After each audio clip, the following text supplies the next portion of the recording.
साईं बाबा का नाम लेके अब अष्टवक्र गीता के भाग 3 और 4 पर बात करेंगे। पहले भाग में हमने देखा कि अष्टवक्र जी से राजा जनक पूछते हैं आत्मज्ञान क्या है, कैसे प्राप्त हो सकता है, मुक्ति क्या है, वैराग क्या है, ये सब प्रश्न पूछते हैं। और दूसरे भाग में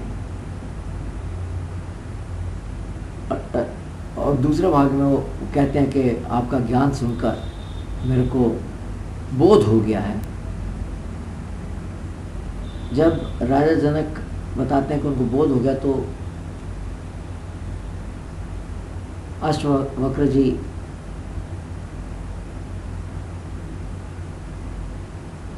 को कहते हैं कि ये दूसरे भाग में बताया है कि आत्मा एक ही है। बोध होने के बाद वो बता रहे हैं कि आत्मा एक ही है तथा उसके सिवा सृष्टि में कुछ नहीं। संकल्प या ज्ञान के कारण ही विषयों का भ्रम हो जाता है और फिर अहंकार के कारण उन सब में आसक्ति हो जाती है। विषयों में क्षणिक सुख है और उस सुख को पाने के लिए प्राणी अच्छे बुरे कर्म करता है, जिसके कारण वो जीवन मरण के चक्कर में पड़ा रहता है। बार बार जन्म लेता है, बार बार मरता है, बार बार जन्म लेता है। अच्छे कर्म करने से उसे अच्छी योनि प्राप्त होती है या स्वर्ग प्राप्त होता है, तथा बुरे कर्म करने से उसे नीच योनि मिलती है या नरक प्राप्त होता है। लेकिन जन्म मरण का चक्कर नहीं छोड़ता। जन्म अच्छे की भावना, अच्छे और बुरे की भावना, सुख और दुख, धर्म और अधर्म, ये सब मन के कारण पैदा होते हैं।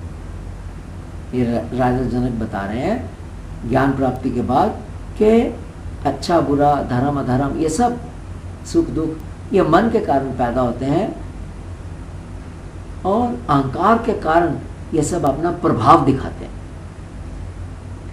आत्मज्ञान के बाद ज्ञानी को ये शरीर, ये जगत आत्मा से अलग दिखाई देने लगता है तथा वह अपने आत्मा को ही अपना स्वरूप मानता है। इसलिए वह निंदा या स्तुति वगैरह से प्रभावित नहीं होता। वह ऐसा देखता है कि निंदा किसी और की हो रही है। वह मौत से भी नहीं डरता क्योंकि वो जानता है कि वह शरीर नहीं आत्मा है तथा आत्मा अजर अमर है। ज्ञानी की सब इच्छाएं समाप्त हो जाती हैं और वह बिना इच्छा के आत्मज्ञान से तृप्त रहता है क्योंकि सब कुछ आत्मा ही है। ज्ञानी संसार में ना कुछ प्राप्त करने योग्य समझता है, ना कुछ त्याग करने योग्य समझता है, क्योंकि त्याग करना या प्राप्त करना ये भी अहंकार का हिस्सा है। इनसे भी पता चलता है कि अगर कोई त्याग कहता है कि मैं ये त्याग करके आया हूँ तो ये भी अहंकार है, या कोई कहे मैं ये प्राप्त करना चाहता हूँ, ये भी अहंकार है। ज्ञानी त्याग नहीं करता, उससे सब कुछ अपने आप त्याग होता है क्योंकि वो सब कुछ ईश्वर ही समझता है। ईश्वर के सिवा कुछ नहीं है। जब सब ईश्वर के सिवा कुछ है ही नहीं तो फिर त्याग कैसा, प्राप्त क्या करना है, एक ही चीज है। जब तक मनुष्य अपने को कर्ता या भोक्ता मानता है तब तक वह ज्ञान में पड़ा रहता है, परंतु ज्ञान आने पर मनुष्य जान जाता है कि सब कुछ स्वभाव के कारण ही हो रहा है तथा कर्तापन की भावना केवल अहंकार के कारण है। ये जानने के लिए कि क्या राजा जनक को सचमुच सत्य में बोध प्राप्त हो गया है या वो वैसे ही बात कर रहे हैं, अष्टवक्र जी उनकी परीक्षा लेने के लिए राजा जनक से कुछ प्रश्न पूछते हैं। पहली बात वो कहते हैं तू कहता है कि आत्मा एक ही है। ज्ञान होने के बाद तू देख रहा है कि आत्मा एक ही है, अर्थात उसके सिवा और कुछ नहीं तथा आत्मा अविनाशी है। तब फिर तेरी धन कमाने की आसक्ति क्यों है? क्योंकि राजा जनक अपने महल को छोड़कर जंगल में नहीं गए, रहने के लिए जंगलों में नहीं गए। जैसे पहले था वैसे ही सब चल रहा था। तो अष्टवक्र जी कहते हैं तू अभी भी महल में टिका हुआ है, अगर सिवाय ईश्वर के कुछ नहीं है तो यहाँ पर क्यों फंसा हुआ, ये सब क्या कर रहा है? दूसरी बात अभी भी राजा जनक को कहते हैं अश्वक्र जी, अभी भी तेरी विषयों में चाह क्यों है, तथा मान सम्मान में आसक्ति क्यों है? तूने इतना अबंडर खड़ा, इतना सारा अडंबर खड़ा करके रखा हुआ है, वो आसक्ति किस लिए? मान सम्मान में क्यों पड़ा हुआ है? तीसरी बात, तुझमें अभी भी ममता क्यों है? अपने परिवार के साथ जुड़ा हुआ है तू, क्योंकि आत्मा तो एक ही है, तो दूसरा कोई है ही नहीं, फिर ममता किस लिए? चौथी बात, तेरी काम वासना शांत नहीं हुई। क्या कहते हैं जनक से? अभी भी तू काम के फंदे में फंसा हुआ है। जैसे अश्वक्र जी कहते हैं, जैसे अंधेरा और रोशनी एक साथ नहीं रह सकते, जहाँ रोशनी होगी वहाँ अंधेरा नहीं होगा, दोनों एक साथ नहीं रह सकते। वैसे ही ज्ञान और संसार, जहाँ पर ज्ञान और संसार नहीं होगा, जहाँ पर संसार होगा वहाँ ज्ञान नहीं होगा। तो ज्ञान और संसार, ज्ञान और काम वासना तथा ज्ञान और इच्छा एक साथ नहीं रह सकते। कहने का यह मतलब है, अगर संसार है मन के अंदर, मन के अंदर काम वासनाएं हैं, अगर मन के अंदर इच्छाएं हैं, तब ज्ञान नहीं हो सकता वहाँ पर। यदि ये तीनों शेष हैं, तब फिर ज्ञान का भ्रम हुआ है, ज्ञान नहीं हुआ। पांचवी बात, अष्टवक्र जी कहते हैं, क्या तुझे मोक्ष से डर लगता है? क्योंकि मोक्ष प्राप्ति पर फिर भोगने के लिए कुछ शेष नहीं रहता। अर्थात क्या तेरी भोग वासनाएं अभी बाकी हैं? छठी बात, क्या तू मौत से डरता है? इस तरह अष्टवक्र जी राजा जनक से तीसरे भाग में ये 6 महत्वपूर्ण प्रश्न पूछते हैं। इन सब प्रश्नों का क्या अर्थ है? इन सब का मतलब है कि जब तक हमारे अंदर संसारिक विषय वासनों की लालसा है, मान सम्मान की चाह है, ममता मोह है, आसक्ति है, काम क्रोध लोभ ईर्ष्या द्वेष है, ये सारे विकार हैं, या किसी प्रकार का भय है, तब तक हमें समझना चाहिए कि हम आत्मज्ञान से बहुत दूर हैं। अब चौथे भाग में राजा जनक उत्तर देना शुरू करते हैं। तो क्या कहते हैं राजा जनक? कहते हैं, ऋषि जी से कहते हैं कि ज्ञानी और अज्ञानी के द्वारा किए गए कर्मों में बहुत फर्क होता है। दोनों कर्म करते हुए दिखाई देते हैं, लेकिन कर्मों में बहुत फर्क होता है, क्योंकि उसमें भावना अलग रहती है। अज्ञानी अपने सब कर्म करते हुए अहंकार के वशीभूत होता है, अहंकार के में फंसकर वो ये सारे कर्म करता है, और वो कहता है कि मैं करता हूँ। वह कर्म फल का भोगता है, उसको वो चाहिए, वो ईर्ष्या द्वेष में रहता है।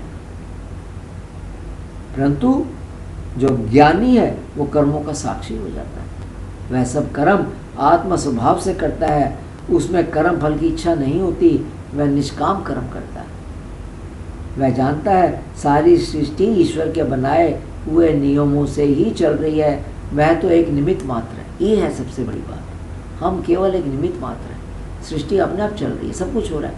अपने ऊपर क्यों खामखा का एक भार बोझा उठा लेना कि मैं ये कर रहा, या मैं वो करूँगा, मैं ये करके प्राप्त करूँगा। ज्ञानी के पास कुछ ना होने पर भी वो हंसता है, और कुछ सब कुछ होने पर भी रोता है। परंतु अज्ञानी इच्छाओं के कारण द्वंद्वों में फंसा रहता है, अपोजिट्स में फंसा रहता है, और इसलिए वो दुखी रहता है। इच्छा के कारण तो इंद्र भी दुखी रहता है, उसको ये भय रहता है कि कोई उसका राज्य ना छीन ले।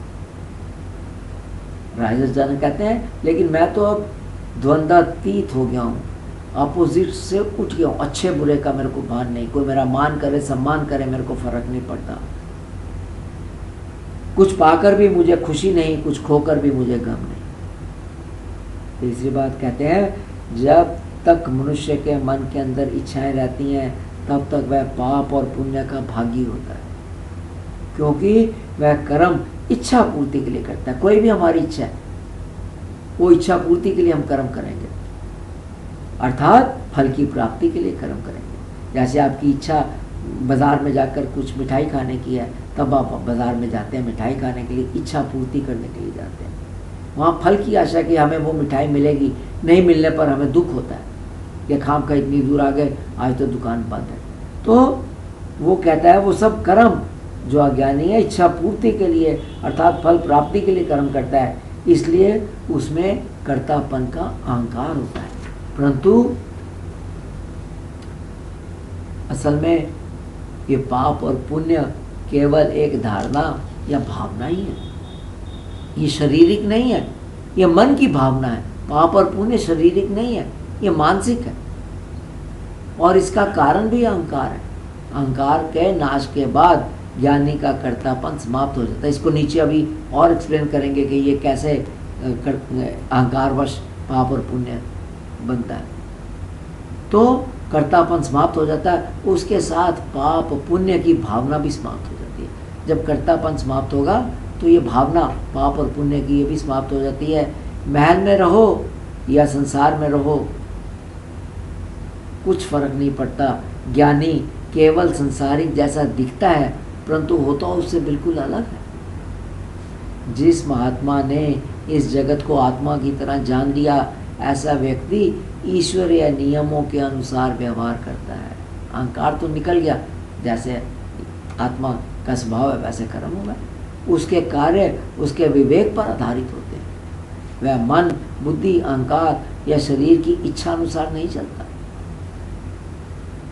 पाप और पुण्य द्वैत की भाषा है। द्वैत मैंने जहाँ दो है, अतः ये अज्ञानी की भाषा है। पाप और पुण्य की बात कौन करता है? अज्ञानी बात करता है। क्योंकि जब दो है ही नहीं। ज्ञान प्राप्ति पर आदमी कहता है कि मैं आत्मा हूँ और आत्मा एक ही है, दूसरा कुछ है ही नहीं। तो जब दो है ही नहीं तो कौन पाप करने वाला और किसके साथ वो पाप करेगा? कोई दूसरा है ही नहीं, क्योंकि आत्मा तो एक ही है और आत्मा के सिवा दूसरा कुछ है ही नहीं। केवल आत्मज्ञानी ही अपनी इच्छाओं और अनिच्छाओं को दोनों को रोकने में समर्थ है, और कोई नहीं। ब्रह्मा भी नहीं अपनी इच्छाओं को रोक सकते। सिर्फ ज्ञानी है जो अपनी इच्छाओं को और अनिच्छाओं को रोक सकते हैं। छोड़ने से ज्ञान नहीं होता, ये बात याद रखिए। छोड़ने से ज्ञान नहीं होता, बल्कि जब ज्ञान प्राप्त होता है तो जो बेकार है, जिसमें विकार है, जो आसार है, वह अपने आप छूट जाता है। छोड़ना नहीं पड़ता। छोड़ने का मतलब है अहंकार अपने आप छूटता है।